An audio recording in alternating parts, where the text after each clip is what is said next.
వచ్చే వేతనం కూడా మీరు ఒక ఏజెన్సీని పెట్టి ఆ ఏజెన్సీ కమిషన్ ఇచ్చి మరి వారి ద్వారా మాకు జీతాలు అవసరం లేదు, నేరుగా సంస్థ నుండే జీతాలు కావాలనేది మన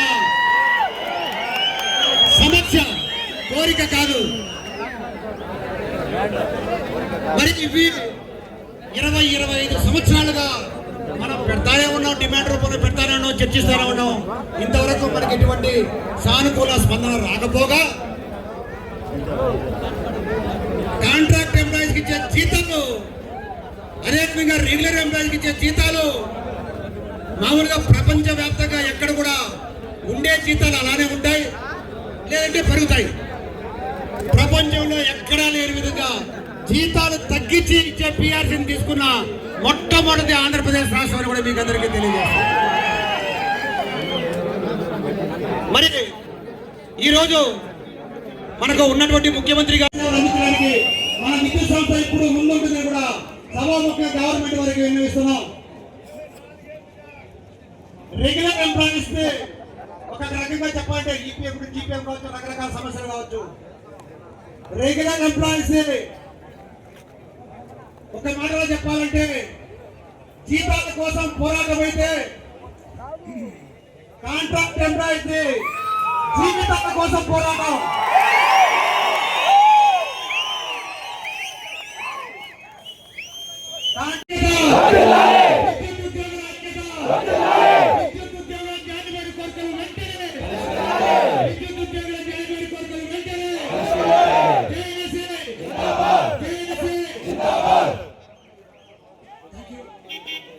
తారతత్వం చేసిన మన ఎలక్ట్రిసిటీ డిపార్ట్మెంట్ అవునా కాదా? ప్రభుత్వ సంస్థలో ఆర్టికల్ 39D ఏం చెప్తుంది? సమాన పనికి సమాన వేతనం అని చెప్పింది. అంటే శాశ్వతము పని ప్రదర్శనలో ఎవరైతే రెగ్యులర్ ఎంప్లాయీస్ ఏ విధంగా పనిచేస్తున్నారో అదే విధంగా కాంట్రాక్ట్ గారు కూడా అదే పనిచేస్తున్నాడు, వాళ్ళకి సమాన వేతనం ఇవ్వాలని ఆర్టికల్ 39D చెప్తుంది. అవునా కాదా? రూపొందించిన మీరే అమలు చేయడంలో ప్రభుత్వం విఫలమవుతున్నదా లేదా? అది ఏ ప్రభుత్వం ఉండొచ్చు, పళ్ళ రావులను కట్టుకోవడానికి ఏ ప్రభుత్వం అయితే ఏ రాయి అయితే కాబట్టి మనం ఒకటే చెప్తున్నాం, దీర్ఘకాలంగా 25-20 సంవత్సరాలుగా ఎంతమంది డ్రైవర్లను చూస్తుంటాము. అదే బిల్ కలెక్షన్ ఏజెన్సీని చూస్తున్నాం, 20 సంవత్సరాలుగా కాంట్రాక్ట్ కార్మికులను చూస్తున్నాం, కంప్యూటర్ ఆపరేటర్ చూస్తున్నాం, ఫీల్డ్ ఫోన్ టు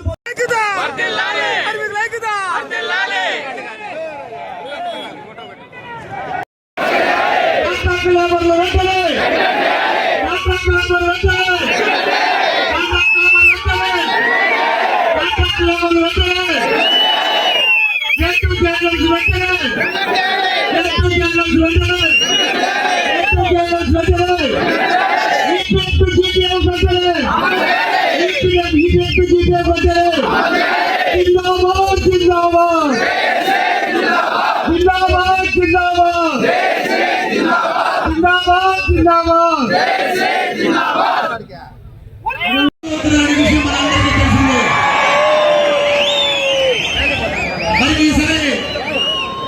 గతంలో కన్నా భిన్నంగా మన రాష్ట్ర జేఏసీ నాయకత్వం వేదిక మీద కాంట్రాక్ట్ ఎంప్లాయీస్ అసోసియేషన్ నాయకులందరినీ కలుపుకొని ఈరోజు జేఏసీగా పిలుపునివ్వడం జరిగింది. గతంలో జరిగే ఏ కార్యక్రమాల్లో మన సమస్యలు ఆశించిన మేరకు మరి ఫలితాలు రాని పక్షంలో కేంద్ర జేఏసీ నాయకత్వం ఏదైతే పిలిపించిందో నెక్స్ట్ 13వ తారీఖు జగన్ విజయవాడ కార్యక్రమాన్ని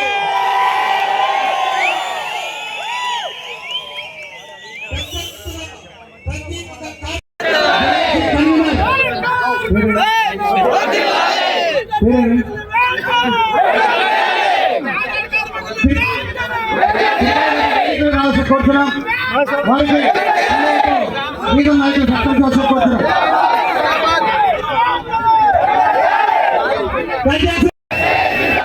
విద్యుత్ ఉద్యోగుల ఐక్యత, విద్యుత్ ఉద్యోగుల ఐక్యత. సార్ డ్రోన్ ఇటువైపు కూడా రమ్మండి, మొత్తం ఇటువైపు ఎక్కువ ఉన్నారు సార్. బ్యాక్ సైడ్ ఉన్న వాళ్ళు ముందుకు రండి, అక్కడ ఉండద్దండి. ఒక కుటుంబం నడవాలంటే, అంటే ఒక ప్రభుత్వం నడవాలంటే భార్య భర్తలు ఏ విధంగా ఉండాలో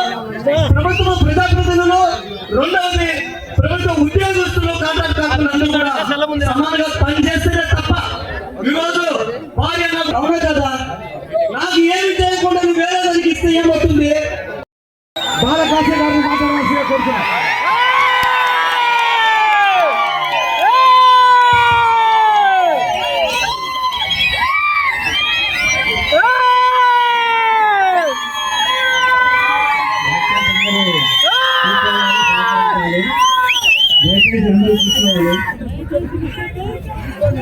మిత్రులారా, మీ ఉత్సాహం ఊపి చూస్తుంటే నాకు భయమైతే ఉంది.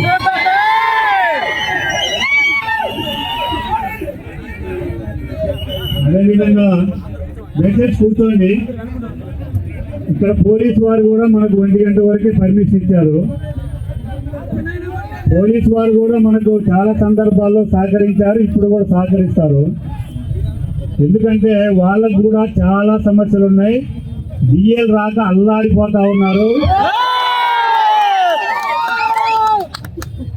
వారు పాపం ట్రైనింగ్ ఏమంటే కడుపులో ఎంత కోపం ఉన్నా నవ్వుతూ ఉండాలి, డ్యూటీ చేయాలా, మనలాగా ధర్నాలు చేయకూడదు. కాబట్టి ఈ కార్యక్రమం సందర్భంగా రాష్ట్ర ప్రభుత్వం వాళ్ళ డిమాండ్స్ కూడా పరిష్కరించాలని ఈ సందర్భంగా ప్రభుత్వం డిమాండ్ చేస్తా ఉన్నాం. మిత్రులారా, చాలా సమస్యలు పెద్దలు చెప్పారు. మన దేవేందర్ రెడ్డి గారు కానీ, మురళి గారు కానీ, రామలింగ మిత్రుడు నాగార్జున గారు, ఇతర సోదరులందరూ జయమణి గారు అన్ని విషయాలు చెప్పున్నారు.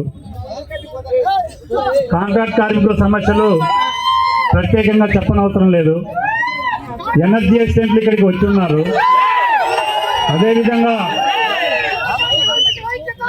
కొత్తగా నియమించబడినటువంటి ఆపరేటర్లు కూడా వేతన వ్యత్యాసం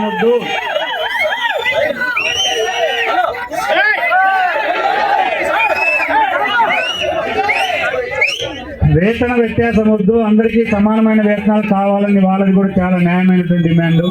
ఇంతకుముందు మురళి గారు చెప్పినట్టుగా వాచ్మెన్ టు ఆపరేటర్ అయ్యి అంటే పోస్ట్ ఏమో ప్రమోషను, జీతం ఏమో డిమోషను, ఇంకా దుర్మార్గం ఎక్కడా లేదు.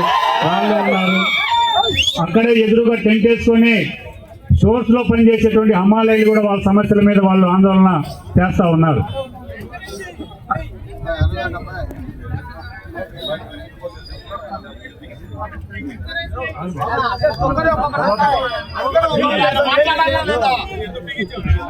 అదేవిధంగా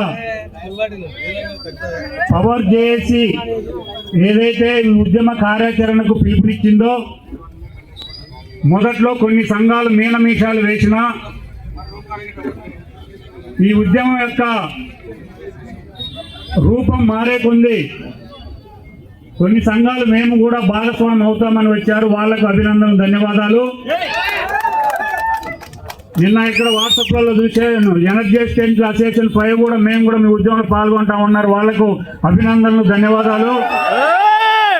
అదేవిధంగా స్ట్రగుల్ కమిటీగా కూడా 15వ తారీఖు నుంచి సమ్మెలోకి పోతే ఆ సమ్మెను ముందుకు తీసుకెళ్ళడం కోసం మా వంతు మేము కూడా భాగస్వాములు అవుతామని చెప్పేసి వారు కూడా ప్రకటించారు. వారికి కూడా ధన్యవాదాలు.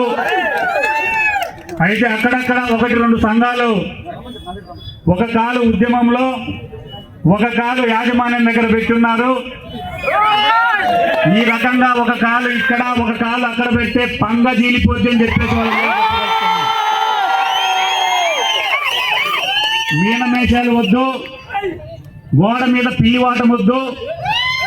ఈ రాష్ట్రంలో ఉన్నటువంటి పర్మనెంట్ ఉద్యోగులతో పాటు ఈ సంస్థ కోసం ఆర్మీసులు కష్టపడుతున్నటువంటి 25-30 వేల మంది కాంట్రాక్ట్ కార్మికుల యొక్క భవిష్యత్తు నిర్ణయించేటువంటి ఉద్యమం ఇది. ఇలాంటి ఉద్యమంలో చిల్లర పనులు, చిల్లర వేషాలు వేయొద్దని చెప్పేటటువంటి వారందరికీ కూడా విజ్ఞప్తి చేస్తా ఉన్నాను. అదేవిధంగా యాజమాన్యాన్ని కూడా ఒకటి చెప్పదలుచుకున్నాను.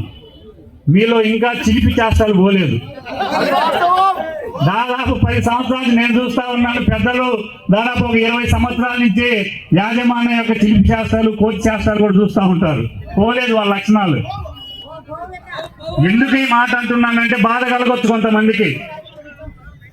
ఈ రోజు దాదాపు విద్యుత్ ఉద్యోగులు, కాంట్రాక్ట్ కార్మికులు, ఎనర్జీ ఎస్టేట్లు, కొత్త ఆపరేటర్లు, వీళ్ళు వాళ్ళు లేదని చెప్పి ఈ సంస్థలో పనిచేస్తున్న సకల జాతి ఉద్యోగులందరూ రోడ్ల మీదకి వచ్చి ఆందోళన చేస్తా ఉంటే ఆందోళన చేసేటువంటి పవర్ చేసి 11 గంటలకు చర్చలకు పిలిచి ఈ ఉద్యమంతో సంబంధం లేని తెలుగునాడును 10 గంటలకే మీరు పిలిచారంటే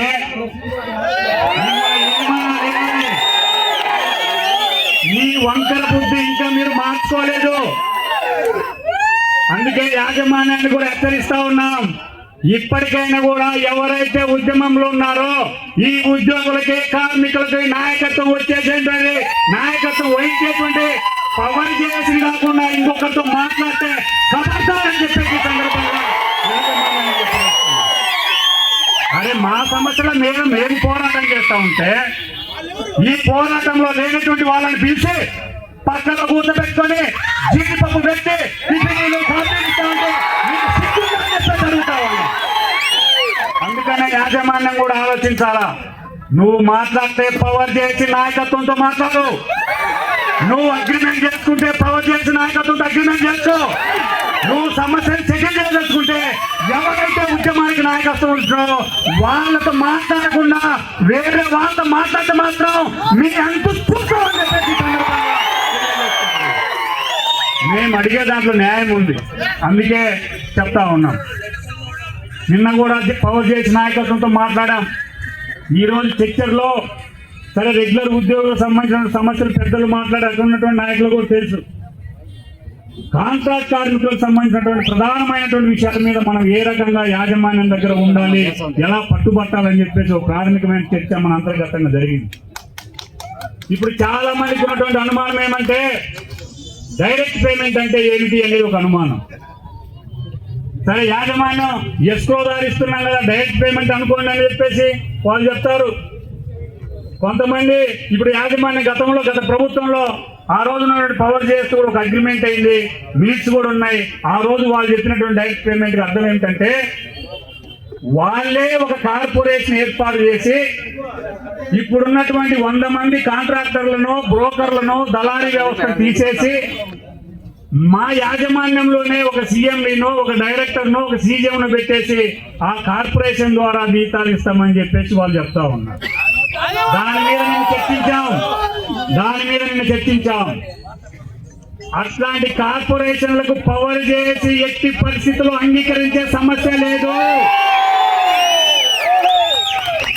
మేము అడిగేటువంటి డైరెక్ట్ పేమెంట్ యొక్క అంతరార్థం మా ఉద్యోగ భద్రత. మేము చేస్తున్నటువంటి మా ఉద్యోగానికి మా పనికి గ్యారంటీ కావాలంటే యాజమాన్యమే ఒక డ్రాయింగ్ అధికారి ద్వారా రెగ్యులర్ ఉద్యోగులకు ఏ రకంగా అయితే జీతాలు ఇస్తుందో మాకు అదే పద్ధతిలో జీతాలు ఇస్తే తప్ప అది డైరెక్ట్ పేమెంట్ కానే కావాలని చెప్పేసి సందర్భంగా చెప్తా ఉన్నాం. అందుకే మన కాంట్రాక్ట్ కార్మికులు కూడా డైరెక్ట్ పేమెంట్ అయితే ఏమిటి రకరకాల అనుమానాలు ఆలోచనలు ఉన్నాయి. ఇంతకుముందు పెద్దలు కూడా చెప్పారు, నాయకత్వం మీద కూడా అనుమానాలు ఉన్నాయని చెప్పేసి. అందుకే ఈ రోజు కాంట్రాక్ట్ కార్మికులందరికీ చెప్పదలుచుకుంది ఏమంటే పవర్ చేసి ఉద్దేశంలో డైరెక్ట్ పేమెంట్ అంటే ఈ రోజు యాజమాన్యమే కాంట్రాక్ట్ కార్మికులందరికీ రెగ్యులర్ గా జీతాలు ఇచ్చేటువంటిదే డైరెక్ట్ పేమెంట్ తప్ప కార్పొరేషన్ ద్వారా డైరెక్ట్ పేమెంట్ ఇచ్చే సమస్య కూడా లేదు. గతంలో మీరు అగ్రిమెంట్ చేసుకుండొచ్చు, యాజమాన్యం కూడా ఆ రోజు నిర్ణయాలు చేస్తే చేయొచ్చు, కానీ దాన్ని మాత్రం వ్యక్తి పరిస్థితులు మేము అంగీకరించమని చెప్పేసి ఈ సందర్భంగా తెలియజేస్తా ఉన్నాం. ఎందుకంటే నీ కింద పనిచేసేటువంటి కాంట్రాక్ట్ కార్మికులకు నువ్వు సంస్థ ద్వారా వేతనాలు ఇవ్వటానికి